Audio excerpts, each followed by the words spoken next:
Bluetooth mesh is arguably the biggest thing to happen to IoT since Bluetooth Low Energy sparked the revolution of beacon technology. Wearables and thousands of other products have driven the sale of billions of devices. We spoke to Szymon Slupik, CTO of Silvair and chair of the Mesh Working Group at the Bluetooth SIG, and asked him to explain what the release of this new standard means, what mesh is, why it was necessary, and the applications that it enables. We hope you find this useful. Don't forget to subscribe to us on the Mr. Beacon website, YouTube, Facebook, or your favorite audio podcast platform. Szymon, thanks for coming and doing the Mr. Beacon podcast with us. In the Bluetooth world, you're a bit of a celebrity at the moment because you chaired the Bluetooth Mesh working group. So you've been busy, and can you first of all start off just by telling us what's new with Bluetooth Mesh? What's just happened? Adoption has just happened, and adoption is like the crowning moment in development of a specification that becomes part of the broad Bluetooth standard. Mm-hmm. So adoption is the moment when everything's ready, everything's proven to be interoperable, tested, and we unveil it to the world. So the mesh is now adopted, which means products can start using that spec, and products can be listed, which is the Bluetooth SIG term for a binding contract in some way between product vendor and the organization that holds the intellectual property rights to those specs, and those products could hit the market. So this is becoming very exciting now, you know. The long work and now products come to fruition and they show up. Well, very cool. Congratulations on that. In our discussion today, what I'd like to do is just have you talk to us a bit about what mesh is, what it means, and what the applications are. But before we get into that, how long has it taken to getting this actually into a released state? Depending on what you consider a starting point. So formally, we started a Bluetooth Mesh study group in 2014, second half of 2014. And that study group was formed to work on functional requirements. After the study group completed the collection of requirements and formulated an FRD document, a working group was formed, and that was the first meeting of the Mesh working group was early February 2015. So if you take that as a starting point, it's 2 years and a half.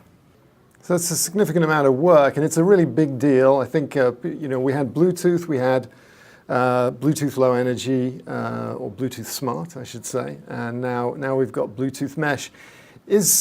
Will Bluetooth Mesh products have their own brand, or will they just be using the Bluetooth? No, today, Bluetooth is using just a single brand, Bluetooth, because it makes things simple. Of course, under that brand umbrella, you have a variety of specifications, products, use cases.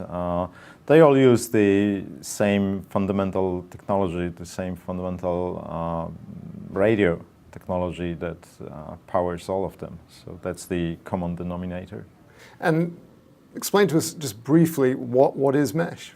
Yeah, so mesh, depending on which angle you look at it, but it's a network. It's a low power, or I would say even ultra low power networking system, peer-to-peer network.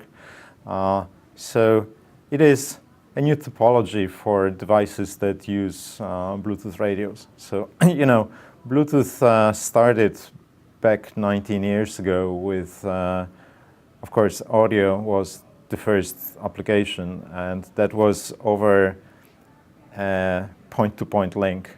And this is how it still is today. your phone to your headset is a point-to-point link.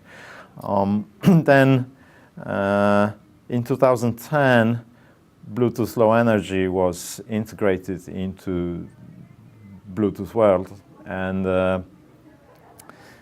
Low Energy, it offers point-to-point links, not for audio, but for low data rate devices like accessories, activity trackers. It enabled all this market of accessory devices, human interface devices that connect to a central device that's in the middle. So Bluetooth offers today this topology of several point-to-point links that hook to the central hub, which usually is your smartphone or your PC computer. Low Energy also enabled applications that use one-to-many topology. You've probably, you of course heard of beacons, because you're running the beacon business, and so beacons is a new phenomena in Bluetooth, enabled by Low Energy, and it's really a one-to-many broadcast topology. Right. Because you don't have connections, you have a device that broadcasts data, and you have many devices around it ad hoc that can make use of that data, interpret that in a variety of ways. Now mesh, it introduces many-to-many peer-to-peer connectivity. So you can have a complete network of devices, thousands of them, organized in a network. So they all share security credentials, and they all have their own addresses, and you have unicast addresses, and you can have group devices, group addresses for grouping devices, and mesh organizes that system. So actually the mesh specification is 3 specifications. So the first fundamental is the mesh profile. It's the networking part. Security, networking, addressing, communication, publish, subscribe, how do devices communicate. It doesn't define what they are telling each other, what information they exchange. So on top of the mesh profile, we have a mesh model spec that is an application layer. It defines things, how they behave, how they react, who can talk to who about what. So in that mesh model spec, we have 4 main areas. One is called generics, which is used to generically control any type of a device. So it contains things like binary on-off commands. So you can switch on your lights, or you can switch on-off any other device. And you have analog levels, so you can, for example, send a message that controls level of something, or that something can report the level of itself, whatever it is. That's why we call it generics. Second part of the profile spec, of the model spec, is sensors. And that's very important because it's very flexible, and it builds on a system of GATT characteristics that has been developed for a number of years, and mesh sensors built on top of that. So we are enabling any type of a sensor to be a mesh device, including things that we refer to as multi-sensors. So there are several sensors in one. So you can envision things like occupancy sensors combined with ambient light, and they are very popular in lighting applications. And you can have temperature, you can have other environmental. That's kind of addressing this category of devices. But also within the sensor models, we have what we also refer to as sensors. We have means of reporting variety of statistics and maintenance data. So actually, any device in IoT world can benefit from collecting and reporting its own data. And how flexible is that? It's designed to be ultra flexible. So probably we're covering today north of 90% of sensor applications out there. Now, if anything is missing, for For example, there is a very unique type of a sensor that we haven't envisioned. The good news is that the spec already covers that in some way. The only way that needs to be defined is the format and the meaning of the data. So you may say, okay, I have a device that reports whatever fluctuations of sunburn on a skin, whatever, and you define that as a 16-bit value or 50-bit value or whatever you like, and then you apply to Bluetooth SIG to assign an identifier for your type of sensor, so that once somebody hears that sequence of the identifier and data, they know how to interpret that. So that's designed to be very quick turnaround cycle, So if any new needs arise, we can satisfy them almost immediately. Then third part of the model spec is time, and connected to that, scenes and schedules. So time we consider very important because propagation of time across networks is something that may bring very important value to many applications. So, today probably you can count the number of devices that display time in your home, and they are not synchronized usually, and very often they blink and with zeros, or they don't have the current readings when the daylight savings is on or off. So we see that as a very fundamental application for the time model. So all those devices can form a mesh network and tell each other what time it is. The other thing, as long as a device has a notion of time, it can have a table of schedules. So there can be a blind, sun blind, for example, that shuts down and up depending on the program schedule, or there can be a variety of other use cases when they are time driven. So that's what time is about. And finally, last but not least, is the lighting part of the model spec. And that lighting part is really very deep, I would say. It addresses not just simple home lights, but it addresses the needs of professional lighting industry. So this is a completely new territory for Bluetooth to invade, and I'm very curious to see what is the reaction of lighting companies when they go through the spec and when they see the products. But the good news is that leading lighting companies were contributing to that specification. So we believe it's very solid. And I was going to ask you, who's actually been working on this? Because I think that tells us something. The kind of companies that have been involved in this massive effort tells us a bit about where it's going to be adopted. So the main contributors are listed on one of the initial page of each specification. So you have the mesh profile spec, mesh model spec, and mesh properties, which is the third one. And of course, you have traditional companies who have always been there, which are chip vendors, companies who produce Bluetooth silicon that runs all those applications. So I won't be going through all the names. That's the kinds. The other companies that we are very happy to have on board are the big guys, like Google, for example. So Google has actively contributed to the spec, and of course they are listed as a contributor in the spec. And finally, there are a few companies like ours. So we are a fairly young startup, and for us this has been a great experience to be among all those big players and play such an important role in defining and developing that spec.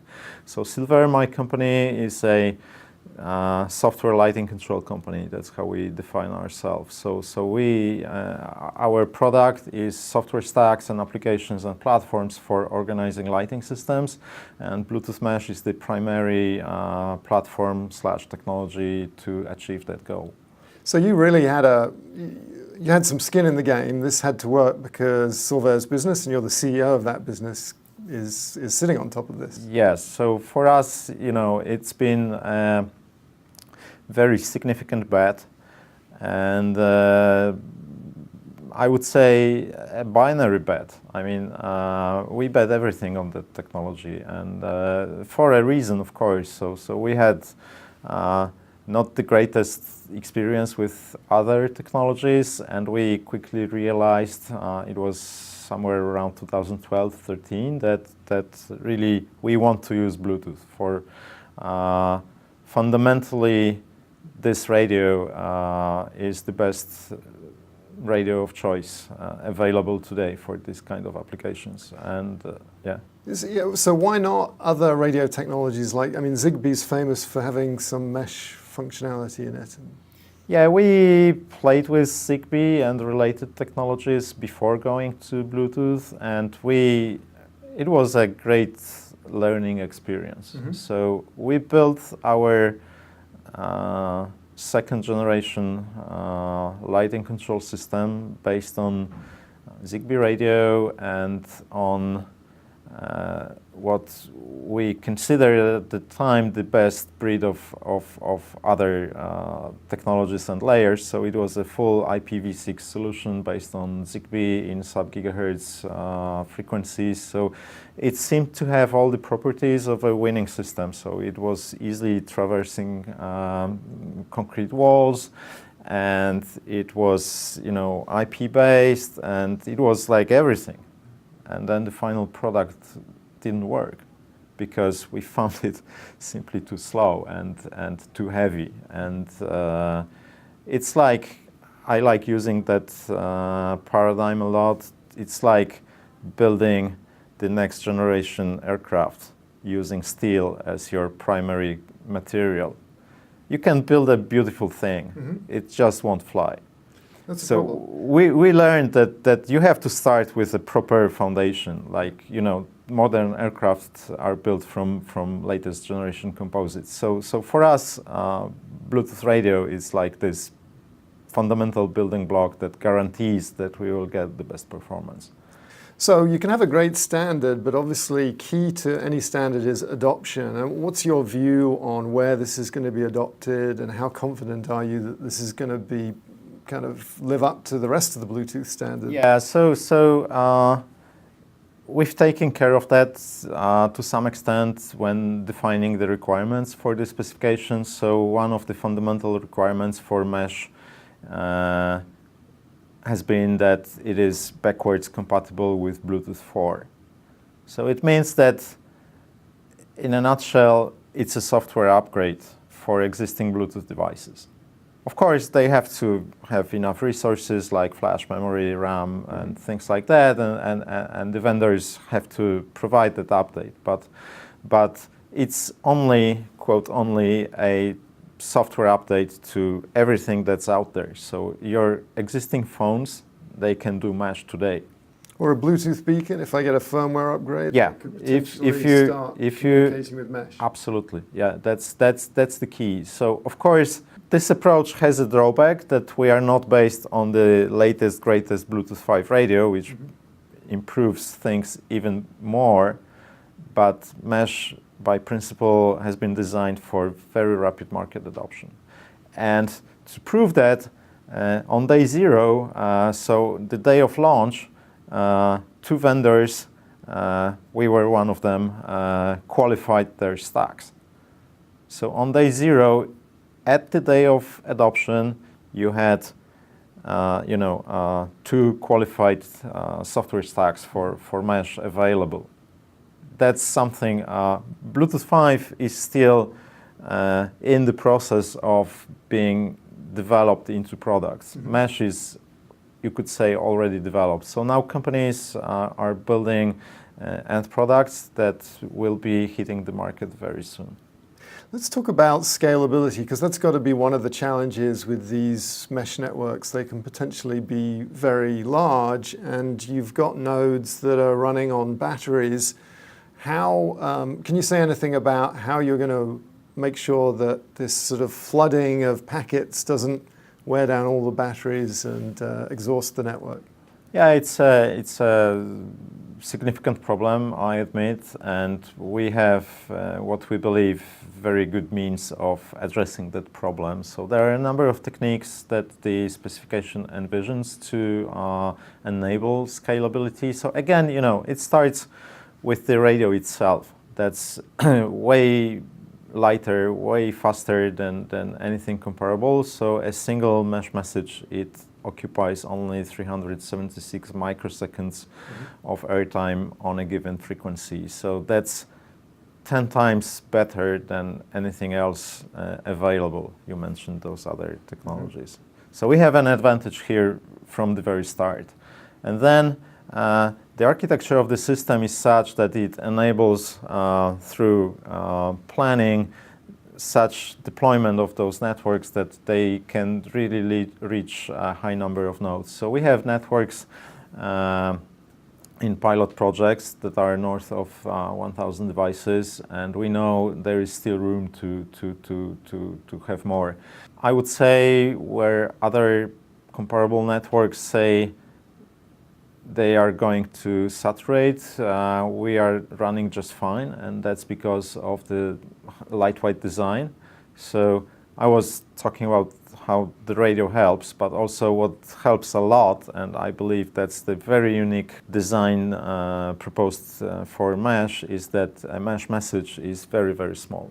So without compromising on security, which is always the biggest overhead on transported payloads, we are able to squeeze the entire mesh message into a single Bluetooth advertising PDU, which is including all the preambles and things, 40-something octets. So it's very small. And without going into a lot of detail, can you just give us a sense of, are there different roles within a mesh network? Like if I have a battery beacon and a powered beacon, are they going to behave the same or differently? Yeah, they can behave differently. So we have support for low power nodes through a concept of friendship.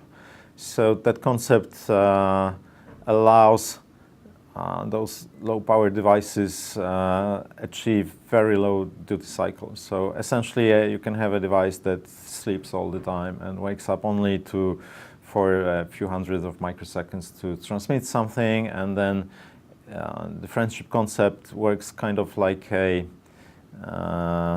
email inbox. So that device can have a higher power, more capable friend device that helps caching messages directed towards the low power. So that friend maintains a cache of messages, and a low power device like a battery beacon wakes up once in a while, pings the friend device, hey, do you have anything for me? If not, then it goes to sleep immediately. So that, well, rounded to three decimal places, actually it's 0.00 duty cycle. So we can run for years. Well, I just want to wrap up, but before we go, any thoughts on what do you think the new applications are? We've got this new standard, this new capability. How do you expect this to impact the applications of Bluetooth in the future? Are there new things that are going to be possible that weren't possible before? Yeah, of course. So you know, I envision, and we are using lighting by purpose, on purpose. I envision a significant rollout of Bluetooth mesh communication fabric as digital ceilings. So of course the key motivator for that today is energy savings and lighting control, which Bluetooth mesh can satisfy by design. But once you have those lights in your ceilings that form a mesh network, they can be used to do many other things. So a light, for example, can receive advertisements, Bluetooth advertisements from asset tags. And these advertisements can be forwarded through the network to client applications that make use of that information. So you can envision all sorts of asset tracking, ad hoc sensory applications being enabled by that. Of course, first we need to have the widespread rollout of those digital ceilings, but I believe that will be happening fairly soon. And then beacons, mentioned here a number of times. So I believe one problem in large-scale beacon rollouts has been the lack of standardized management interface for beacons. So beacons today can advertise, but from time to time you need to reconfigure them, check their status, reprogram them in some way, and there's no standard way of doing that. So Mesh aims to address this problem, and this is one of our near-term roadmap items to add to Mesh, beacon management. And there are a couple of other work proposals that call for using mesh networks for new applications. So the source of that is, as always, Bluetooth website and the specification workspace. So new work proposals can be browsed. So I encourage people who are interested in our roadmap to just go there and look into what is in there. And if you find something interesting, then please join the group and contribute. We are member-driven, and all that happens, I'm just trying to facilitate. And it's really those people from individual companies who come and devote their time and effort to build the specification. Well, it's quite an achievement. It's exciting. It sounds like it's really the end of the beginning, and there's a lot of work to come and a lot of new features and developments. Thanks very much for sharing all this great information about. I would say it's even beginning of the beginning. So we are, V1. It's a great system, but just released, and it just opens the imagination of what can be in front of us. So I'm very excited to see. Szymon, thanks so much. Appreciate it. Thank you very much, Steve. Great.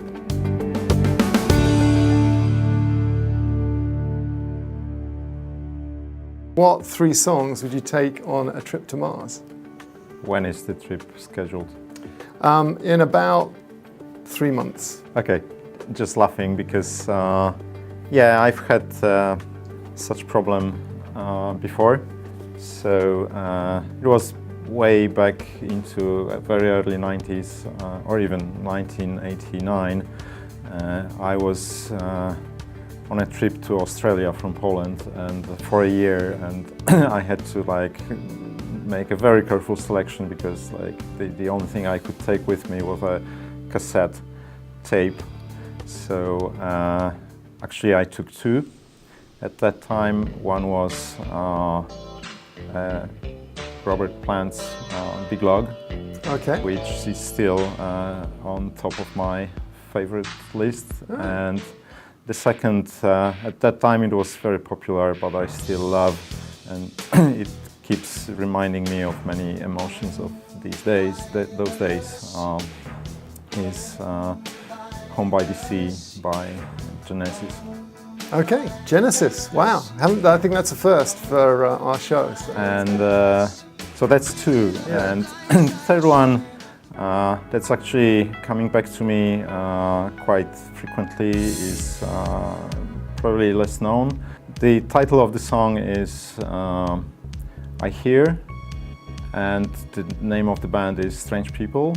But you can find it when you look for it, and it's got a number of very nice remixes, trance remixes, which I also like. So it's variety of different flavors, but I think that would keep me running. Very good. So you're a runner, are you? I'm rather a hiker, but I do like activities. So snowboarding in winter. We have many opportunities for that in Europe. And you're based in Poland, right? I'm based in Poland, yes. So Austrian Alps, Swiss Alps is where we love to go, and also I love hiking a lot, backpacking. All right, sounds like you've got a good work-life balance there. That's to be commended. Trying to, although I tend to be very emotionally attached to things I'm doing, so development of mesh was like my personal story a lot, not only my business story. So. Very good. Well, thanks for that.